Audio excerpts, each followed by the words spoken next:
Okay, let's review how to DBQ. It's been a while, a couple months since we wrote one, and this is a short version of things you're already supposed to remember. So let's do it. All right, I'm not going to go crazy about the introduction. We've done introductions, I feel like, excessively with the LEQ, but just a reminder, look at whatever the essay question is. Figure out what the big trend is beyond the specific question it's asking. Try to start your introduction with kind of a big sentence that will allow you to kind of put us in, the political, social, economic trend that is being discussed. Then, in chronological order, from the oldest to the newest, give us 3 or 4 key ideas, um, 3 or 4 key historical events that are kind of broad that are leading us to that moment. Okay, they have to be relevant. Sometimes you guys go a little outside the box, too far outside the box. Keep it, towards what we're doing. And then, of course, you end the paragraph with your thesis. And in this case, you're always going to have 7 documents. And while the documents are supposed to support whatever it is you're writing about to answer the essay question, you should be able to group those documents into the 2 topics that will answer the question. Sometimes you might find that you end up with 3 groups. That would be 3 groups of 2 with the extra document in one of them. So 223 or 322, whatever. But again, the whole idea is you should be using all the documents. The rubric will tell you that you only have to use 6 out of 7. But as I've explained before, we ask you to use all the documents simply because if you mess up your interpretation of one of the documents, you won't lose the I use 6 documents point. All right, so keep that in mind. You will, when you receive your essay section of the AP exam, you will get a suggested 15-minute reading period.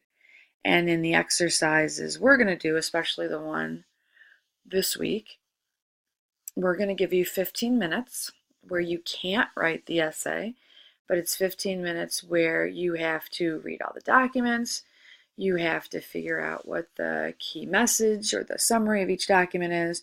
You're looking for, well, what are my 2 or 3 topics that these documents could be used in answering the question. You're looking for, it won't work for everything, but for most documents, you're looking for one aspect of HIP, okay? And to remind you, HIP are 4 different skills that you can use to add analysis to your document. So if I have a document and I know the circumstances very well that are the background to this person in this document, then I might want to use that to further explain how to understand this document in historical terms because I know what's going on in the background. One of the guys that has a video that does the same thing, he says, if you have Martin Luther's letters from a Birmingham jail, and you are very acquainted with Martin Luther, but also, sorry, Martin Luther King. I was trying to do the exact opposite and not mess that up. So Martin Luther King's letters from a Birmingham jail. If you understand the bigger picture of the civil rights movement, well, then this is your opportunity to give a little background in order to understand what he's doing and when he's doing it. Intended audience. So some documents are easily identified in terms of who the audience is. Your job is to identify who the audience is and then why this person is giving this speech or writing this letter to this particular person. A purpose, what is the purpose of this letter, this speech, this journal entry? And again, you can't just be Captain Obvious. You have to go beyond what you're like, slam dunk. This is easy. I know exactly who the audience is. I know exactly what the purpose is, but you have to put the why in there in order for it to have any value. And then my favorite, but not exactly always the easiest to do, but my favorite is point of view. And largely in, I guess, past English classes, when you've talked about point of view, it's often been, first person, second person, whatever, the voice of the novel or the reading you're doing. In this case, point of view is a little bit more complicated. You look at who the author is. You look at their occupation, their gender, their nationality, whatever. And you try to, after figuring out what the main message is of the document, you try to figure out why is this person saying what he's or she's saying, and the way they say it. When I say the way they say it, you can also, not always, but you can also find tone, and I'll give you examples in a second.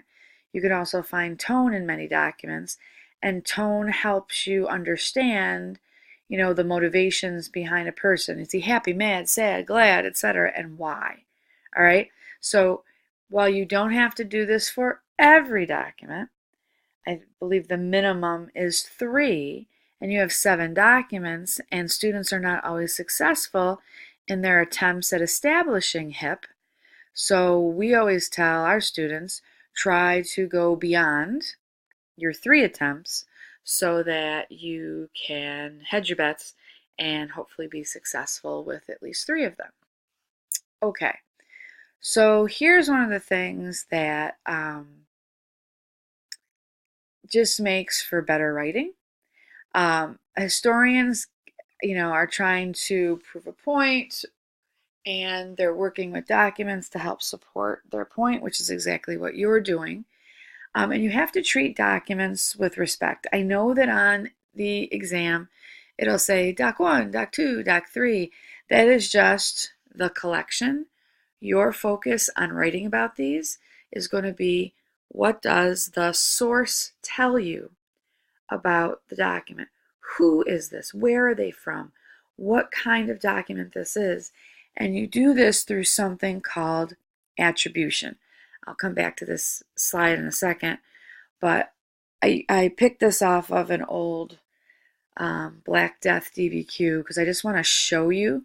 Most of you have, started to do this, but there are still a few of you holdouts. You cannot refer to a document by a number. At the most, Doc 1, the number goes in the left-hand margin next to where you talk about this document, okay? If you look at the document on the left, you asked how my school is doing. It is full, gain but the plague, which killed 20 of the boys, drove many others away, and doubtless kept some others from coming to us at all. This is a DBQ about how people perceive the causes of the plague. So the source is schoolmaster at Deventer, Netherlands, in a letter, 1484. One of the first things you're going to do when you talk about a document for the first time, and that's on the next slide, but we'll get to that, is you are going to combine attribution, which is the source information, with your main idea when you introduce a document for the first time. So if you look over here, okay, over here, I said in a letter, and yes, dates matter, dated 1484, a schoolmaster at Deventer, Netherlands, reported on the effects of the plague on his pupils. This is my first shot, my first sentence, where I introduce the document that I'm going to use to talk about whatever my cause or perceived cause of the Black Death is, or in this case, I think it's perceived effects. Okay? If I go back to this again, remember that documents are meant, hello, to support your argument. They are not meant to start a paragraph. Documents travel in at least pairs. So you can't have this wonderful paragraph that you've written about, let's say, the effect or the cause of the Black Death, and you only have one document to back yourself up. You need at least two in order to show that you know how historians are supposed to work. All right, and again, you need to connect those documents together in a paragraph where you're supporting, let's say in this case, cause or effects of the Black Death. So if I have, I'm sorry, I'm giving you different examples, but if I have one of my documents is a Chinese scholar from 1275, and I have a Chinese emperor from 1390, and I want to do a simple connection, I just do the math. Over 100 years later, as I introduce my next document. All right? Because you're trying to tie all of your evidence and all of your analytical statements together to prove whatever point it is you're trying to prove. Okay. Now, there is no good recipe or formula for putting together your body paragraph. I know some of you work much better with a recipe. So this is the best I can do for a recipe to keep in mind what you need to do as you're working with a document. So if I'm looking for my first body paragraph and I've established two major arguments or parts of my argument in my thesis, I'm going to take one of those arguments, which is going to be my first thesis, all right, and I'm going to put it in my topic sentence of my first body paragraph, okay? I am going to proceed then to use 2 or 3 documents to back up my idea. I always think of it like this. As I put my first topic sentence down, which tells the reader, me, what this paragraph is going to be about in relation to the essay, I then usually put another sentence following that that further elaborates on what I just said. Okay? Now I introduce my first document. And in introducing my first document, I am going to use the attribution plus the key idea in putting out, this is the document and this is what it's about. My second sentence is, how does this document tie to the argument I am proving? So connect it to your key idea, your thesis, your argument. The third sentence, I'm going to attempt to hip it. So whether I go into detail about the historical circumstances, the intended audience, the purpose, the point of view, I'm going to try and do something with that. And then the fourth sentence, all right, I am going to, again, revisit and further try to add another analytical idea, another why or how that ties it back to the original thesis. And I'm going to do that with each of the documents. Whether I'm going to go through that process that I showed here, I'm going to do it twice or 3 times depending on how many documents I have. Although when I introduce my second document, please have some kind of transition. You know, if the last, like I said before, if the last document was from the 1200s and now I'm in the 1300s, 100 years later, or if it's the same country, same time, but now I have a different, point of view from a different type of person. Like I go from, I don't know, a Chinese Confucian scholar to merchant. Use something like that. All right, now, again, I'm giving you another example of what we can use. And in this case, I want to show you tone plus attribution plus main idea. Okay? It's again to further add here. So if I look at this, this is a second document on the Black Death. Since the rich fled, death was principally directed toward the poor, so that only a few of the Paris porters and wage earners who had lived there in large numbers before the misfortune were left.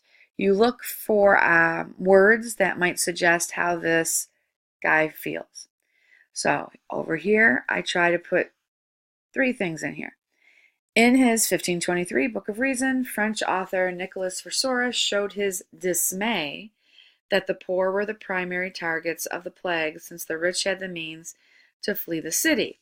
What I can do then, if I want to go further, is I can, perhaps if I'm understanding and analyzing the document, I might suggest why a French author was dismayed at what was happening in the Black Death, or I might want to suggest why did a French author call his book about the plague a book of reason. I could also stare at the date 1523 if I know more about the historical circumstances and add something about what was going on in France in the 1500s. These are all the different ways that you can approach analyzing the document. Okay. My favorite, again, it's the hardest, I know. My favorite is point of view, but it's tricky and it doesn't work all the time. It's tricky on how to do it. So here was a document that was from Johann Weyer, a German physician who wrote a book called The Deceptions of Demons in 1583. I don't know about you as I look down here, but when I'm looking for point of view, I look at what he named his book and I get excited because there has to be something I can do with that. I also get excited because I look at the fact that his occupation, he's a physician, and it's 1583. And what do I know about Europe in 1583? That their medicine is not that developed yet. So I put all of that in my head as I try to look for a way to further analyze this. Okay, so I put attribution, tone, and point of view all together when I wrote about this document. And so let's see if I can, I don't know, impress you, perhaps, or at least give you some kind of model of what you're aiming for. In his 1583, The Deception of Demons, German physician Johann Weyer was amazed at the lengths to which people would go for greed. The title of his book most likely reflects the actions of people like those in Western Lombardy who took advantage of the plague to kill their relatives to collect their inheritances.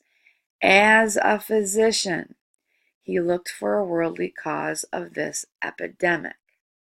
Remember, dealing with documents is often not perfect. We weren't there.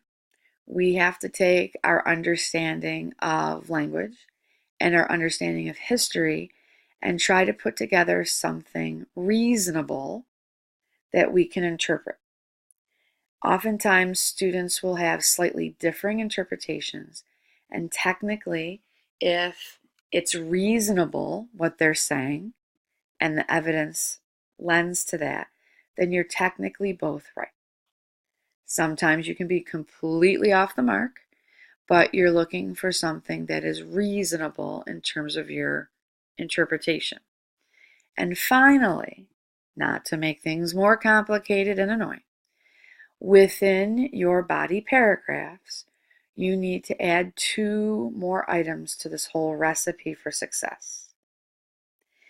In discussing whatever the topic is, so let's say I'm going to, again, let's say my documents were about different effects or impacts or results of the Black Death, okay?